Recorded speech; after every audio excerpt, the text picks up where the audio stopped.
Bonsoir Stéphane, Bonsoir bien Antoine.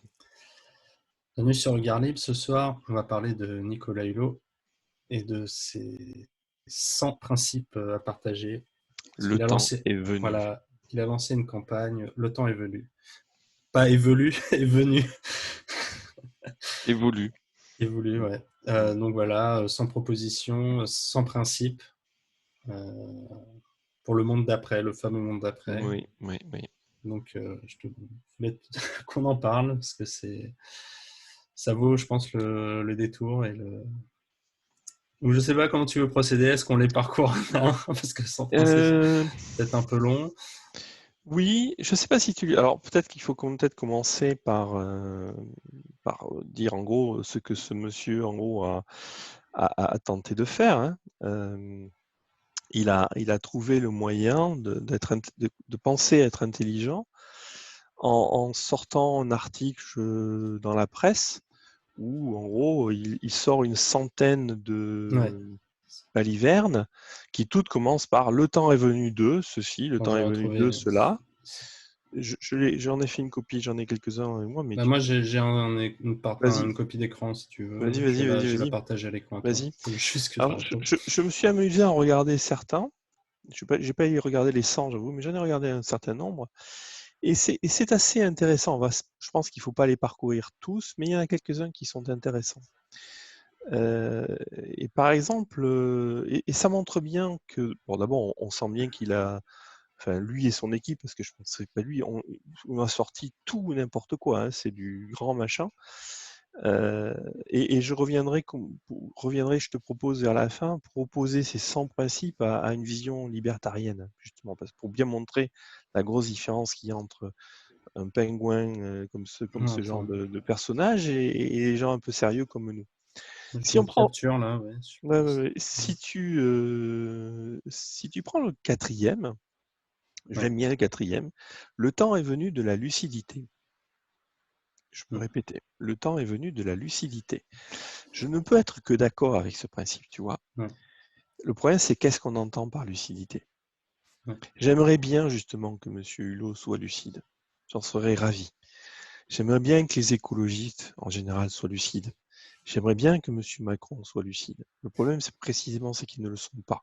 Ou ils font mine de l'être, ou ils le sont dans leur monde à eux, mais ça revient au te dire qu'ils ne sont pas lucides. Monsieur Nicolas Hulot, il pense que l'écologie est due à tout un tas de problèmes et il pense qu'on peut sauver la planète et que son truc, tout son programme et ses 100 principes vont régler les problèmes de la planète. Mais s'il était lucide, il n'aurait pas fait ce genre de choses-là. Tu vois, c'est donc oui, bien sûr que ça serait bien d'être lucide, mais ça suppose d'avoir une lecture du monde Ouais. qui soit un peu plus réaliste et qui reconnaisse, par exemple, le capitalisme pour être ce qu'il est et non pas ce qu'on aimerait qu'il soit. Juste, Ouais. tu vois, juste un exemple. Hein. Juste avant, ouais, Je t'en prie, d'aller je dans t'en les prie, propositions, c'était une je t'en remarque prie. de Eugénie Bastier du Figaro et je trouve que c'était assez représentatif de ce texte et aussi de Macron et des progressistes en général. C'est qu'en fait, ils disent des choses où en fait, tu ne peux pas vraiment être contre. Enfin, c'est tellement vague et Ah oui, bienveillant entre guillemets que oui. en gros, si t'es contre, t'es un mauvais quoi. Ah mais ça c'est une, Non, mais ça c'est, la manière dont c'est présenté, donc tu vois, le temps et la lucidité, bah oui, je vais pas te dire qu'il faut pas être oui, lucide, quoi. c'est du baratin, c'est du Oui, baratin, c'est du oui. baratin, oui. Mais on verra qu'il y a des endroits où on peut être contre. Oui, non, mais oui, oui, il y a des endroits où clairement, ouais. Je t'entends et je te rejoins effectivement. C'est typiquement gauchiste. On met du blabla creux. Mm. Et comme c'est creux, bah oui, on peut difficilement être contre. Oui, c'est vrai. Et par ailleurs, c'est du, comment dire, c'est plein de sucre et de machin, donc c'est du béni oui oui tout gentil. Et si tu es contre, c'est que tu es forcément un Ouais, méchant. ouais, c'est C'est ça. c'est très vrai. Mais il y a des endroits où on peut être contre. Enfin, je pense en tout cas. Ouais, ouais. Ou alors où il y a des choses où on est dans la totale absurdité. Écoute bien le numéro 6. Ouais. Le temps est venu de ne plus sacrifier le futur au présent. Le Mm. temps est venu de ne plus sacrifier le futur au présent. Il faut qu'on m'explique ce que ça veut dire, sacrifier le futur au présent. Ça suppose quoi? Ça veut dire qu'on connaît le futur et qu'à la lumière de ce futur qu'on connaît, on est capable de juger le présent et que le présent, je crois que c'est du Connélas, ça. C'est le présent, si on le connaissait, tu vois, on ne peut pas connaître le présent parce que ça permettrait de connaître l'avenir. Et comme on ne connaît pas l'avenir, en fait, on ne connaît pas le présent. Je ne sais pas si tu vois le truc, Non, je ne connais pas cette mais, référence. on peut pas juger qu'on sacrifie l'avenir. Ça veut dire qu'on connaît le chemin vers Ouais. l'avenir. Tu vois, c'est ça. C'est comment Bah, c'est peut-on son horizon juger commun, quoi. C'est son horizon commun, voilà. et est-ce qu'il y a un seul avenir et qu'il est déjà tracé? Parce que s'il est déjà tracé, c'est réglé, quoi. Et en Tu vois? plus, c'est marrant parce que c'est peut-être tu voulais en parler, mais la 8 en fait contredit la Oui. 6. Exact, je l'ai noté Ouais, effectivement. tu l'as La noté, 8, moi.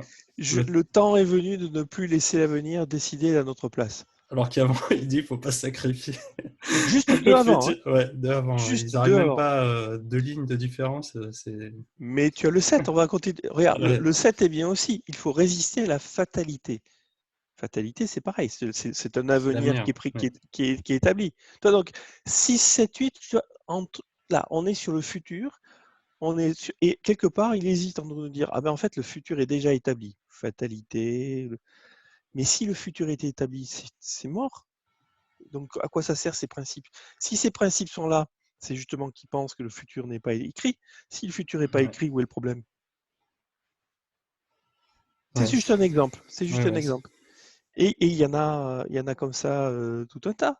Après, il y a des endroits où ça sent bon la dictature. 35. Le temps est 35, ouais. venu de redéfinir les fins et les moyens. Ouais. Le temps est venu de redéfinir les fins et les moyens. Parler de fins et de moyens, c'est typiquement un discours de dictateur. Pourquoi? Mais parce que la fin justifie les moyens. Oui. C'est bien connu. Si non, Non, enfin, mais je suis d'accord. Non, mais je voulais que tu développes peut-être un peu l'explication de pourquoi ça serait. pourquoi fin et moyen Ouais.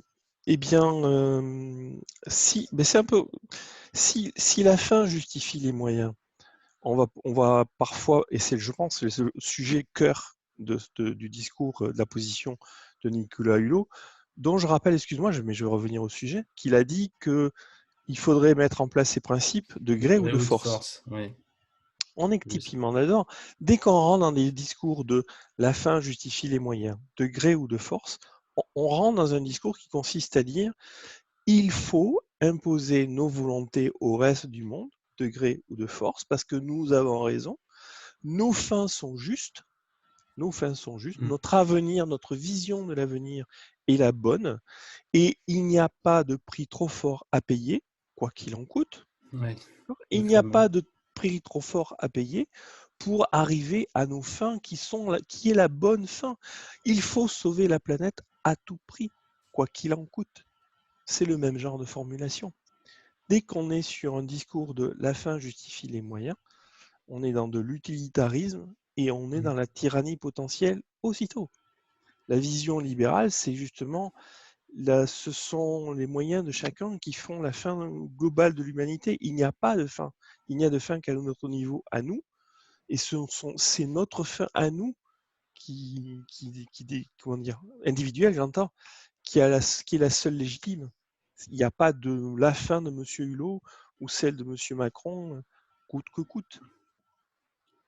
Est-ce que D'accord. je Oui, oui, réponds? oui. Non, mais ça répond à la demande de C'est ça. Et précision. quand tu prends les trucs les uns après les autres, c'est, on va toujours plus ou moins sortir de ce truc-là. 62. Le temps est venu de l'avènement de l'économie sociale et solidaire. Donc, avènement, encore une fois, on est dans le futur, tu Ouais. vois, et on pose comme étant acquis, comme étant une bonne chose, le temps est Mm. venu, que l'économie sociale et solidaire, baratin Ouais. de Ouais. gauchiste, hein, on va pas détailler ce que ça veut dire, euh, doit advenir. La fin pourra justifier les moyens. Moi, C'est du même. ouais. Je t'en prie. Vas-y. Ouais. Non, mais j'avais une question. Moi, c'est sur le 39. Là, le temps est venu de l'intelligence collective. J'ai toujours un gros doute sur ce que ça veut dire parce que je l'entends de plus en plus utiliser, ce terme d'intelligence collective. Et je n'arrive pas vraiment à savoir si c'est un baratin ou pas. Parce que on peut se dire oui à plusieurs si on peut, tu vois, on peut se mettre ensemble et décider et trouver des solutions à plusieurs. Mais souvent, j'ai l'impression que c'est utilisé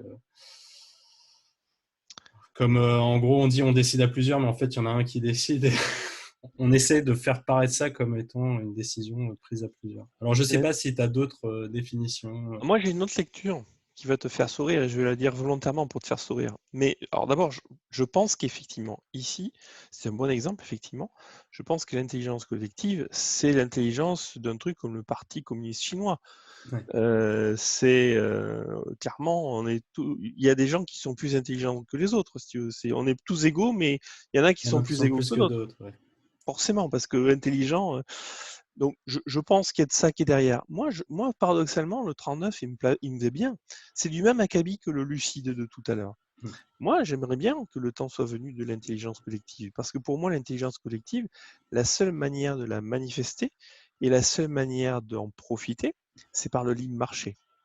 C'est une Ouais. thèse, je ne parle pas souvent de Hayek, mais en l'occurrence, je vais parler Oui, d'Hayek. l'ordre spontané. C'est l'ordre spontané, c'est son discours de Nobel 74 qui consiste à dire la seule connaissance collective, c'est celle qui est exprimée, manifestée et où les décisions sont prises par le libre marché. Et d'ailleurs, c'est intéressant, parce que personnellement, je considère que par rapport à un sujet écologiste, je pense justement que la seule façon intelligente, réellement écologiste, au niveau mondial, d'arriver à une écologie planétaire, etc., c'est justement de cette façon-là. La seule façon d'avoir une vraie écologie, c'est d'avoir l'intelligence collective du libre marché, parce que c'est la seule qui permet à chacun de faire l'écologie locale de chez lui, et donc Ouais. au bout que l'écologie planétaire vienne de l'écologie de chacun. D'accord. Ouais, ouais. Ok, bon, on va passer sur le changer de paradigme, parce que ça, je crois que c'est la phrase que tout le monde dit tout le temps à tort et à Et qui veut travers, rien dire. qui veut rien dire. Euh, Non, mais il y en a plein. Hein. les inégalités de destin, donc là, Un petit un coupé petit coup, ouais, gauche bien comme il faut. Alors le 37, il est bien, regarde. Le temps est venu de l'égalité absolue entre les femmes et les hommes. Ah, ouais, c'est le 5. Ouais, bon, l'affichage est mauvais, c'est le 57. Ouais, Autant pour l'égalité moi, absolue. Ah, non, 57. Le temps est venu de l'égalité absolue entre les femmes et les hommes. Donc demain, les hommes accoucheront et les femmes pourront ouais. faire de l'haltérophilie. Ouais. Non, Ou surtout, l'espérance de vie des hommes et l'espérance de vie des femmes va être harmonisée. donc on tuera les femmes trop vieilles. Mais, tu vois, mais Ouais, qu'est-ce que ça ça veut veut rien dire. dire? Ça. Égalité absolue des hommes et des femmes. Et on parlait de lucidité tout à l'heure. Bah, continuons. Hein. Le temps est venu de ralentir, de Ouais. voyager près de chez nous, de nous défaire de nos conditionnements mentaux individuels et collectifs. Regarde le 78. 78. Le temps est venu de renoncer à ce qui compromet l'avenir. C'est un peu du même genre de ce qu'on Ouais, disait tout à l'heure. On sait déjà, on est capable de dire ce qui va compromettre l'avenir et on est capable de dire qu'il faut y renoncer. ouais. Et le mot renoncer, c'est pas neutre. Si tu veux. C'est clairement, c'est un appel à un sacrifice. Ouais. Tu vois, et il n'y a pas d'autre. On est sacrificiel là. Il n'y a qu'un seul avenir possible aujourd'hui. Il y a des choses qui compromettent cet avenir. Cet avenir est un mauvais avenir. Et la religion écologiste demande de renoncer à ce que vous auriez voulu faire. Ouais. On est dans ces registres-là. Hein. Ah ouais, là on est clairement dans le religieux, la croyance, dans le conflit mimétique, comme diraient les autres, sur, sur une chaîne YouTube. Ouais, sur l'impact positif, j'aurais aimé avoir ton avis sur ça. Là. Le temps est venu de la créativité et de l'impact positif, 79. Parce que souvent, on voit là dans tous les critères maintenant. La créativité, je ne sais pas. Non, créativité, ça, bon, ok. Je pense L'impact que positif? l'impact positif, ouais. Parce que c'est un peu, je pense que c'est un peu dans la lignée de ce que tu dis avant, l'impact positif. Déjà, comment est-ce qu'on le définit vraiment et sur comment on peut mesurer vraiment l'impact à la fin de la chaîne Oui, c'est ça. de quelque chose, quoi. Tout à fait. D'abord, ça suppose que bien sûr, il entend qu'aujourd'hui, on est sur une logique d'impact négatif, c'est ça qu'il a supposé. C'est donc dans sa logique à lui, c'est aujourd'hui nous sommes dans une société néolibérale capitaliste et ça a un impact négatif. C'est déjà posé comme ça. Il ne le dit pas directement, mais c'est clair comment c'est qu'il imagine derrière. Mais tu as raison. Donc pardon, ça veut dire qu'il ne comprend pas. On parlait de lucidité. Hein, il ne comprend pas que la société actuelle porte au contraire le potentiel d'avoir un impact positif, à mon sens.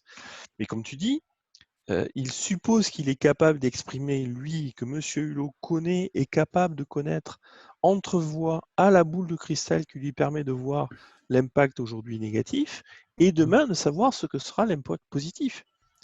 Ça relève de la boule de cristal. C'est aujourd'hui, moi j'ai ma conviction, je suis écologiste, aujourd'hui je vois que ça ne va pas bien, j'ai diagnostiqué le méchant capitaliste comme étant la seule cause de tout ce qui se passe. Il n'a complètement pas vu que le problème est sur étatique et communiste, etc. Bien sûr, ça, il ne l'a pas vu. Il a ce prisme-là. Ce prisme-là lui permet, comme par miracle, de lire l'avenir parce qu'en fait, il est capable de voir que si on continue à consommer du pétrole, ça va forcément être pas bien. Si on continue à manger de la viande, ça va forcément pas être bien. Ce genre de sottise. Et donc, à partir de là, à l'aune de ce genre de critères simplistes, il est capable de dire que oui, il faut renoncer et on est capable de dire que demain, on aura un impact positif parce que. Mais tu noteras que dans aucun de ces trucs-là, il dit comment faire. Ouais. Moi, je me serais attendu, tu vois, changeons de registre, si je te veux bien. Ouais. Pour pas non plus Oui, on va pas passer pas trop lasser sur ceux qui nous regardent. Moi, j'aurais fait un truc à 100 principes. Je sais pas, j'aurais pas fait, on va y venir, hein, mais j'aurais fait des principes qui soient des principes positifs au sens qui permettent de construire quelque chose, qui ne sont pas juste des expressions de le temps est venu de, et puis après, il y a pas d'action là, dans tout ça. Il n'y a aucun. Toi, donc j'aurais dit, mais je dis n'importe quoi, j'aurais dit le temps est venu de passer à l'énergie, allez, à l'hydrogène, ou passer au nucléaire, ou passer même à l'éolien, peu importe. Ça aurait été, au moins, ça aurait l'avantage d'être un peu concret. Tandis que là, on est dans du grand blabla qui ne tourne en rien et qui, voilà, c'est la philo de comptoir. Et encore, hein, je crois que la philo de comptoir est quand même. Bon, après 2 ou 3 verres, on arrive à dire des trucs de ce niveau-là. Peut-être le temps est venu de la solidarité pardon, de la sobriété. De la sobriété, tu vois, Non, 68, après 3 on verres, parle de non. VAR, tu vois, donc on est pile dedans, quoi. Donc, bon, on est dans des trucs de comptoir. Demain, j'arrête. 68, sobriété. Ouais. Donc,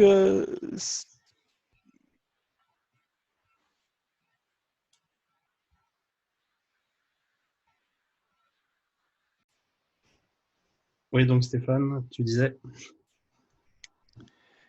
je disais que j'aimerais bien, j'aurais aimé que ce monsieur fasse des principes qui permettent de construire quelque chose, qui ne soit pas juste déclamer des choses concrètes, enfin qui ne soient pas concrètes justement. On a vu tous les trucs qu'on a, dans les principes qu'on a. Personnellement, j'en ai vu aucun qui soit réellement dire, ouais, je sais pas, on aurait pu imaginer qu'ils disent je veux une gouvernance mondiale, non pas que j'approuve, mais ça aurait été au moins un peu plus concret que cette liste de choses très très superficielles, quoi, qui relèvent de la poésie plutôt et de la poésie de la philosophie de comptoir.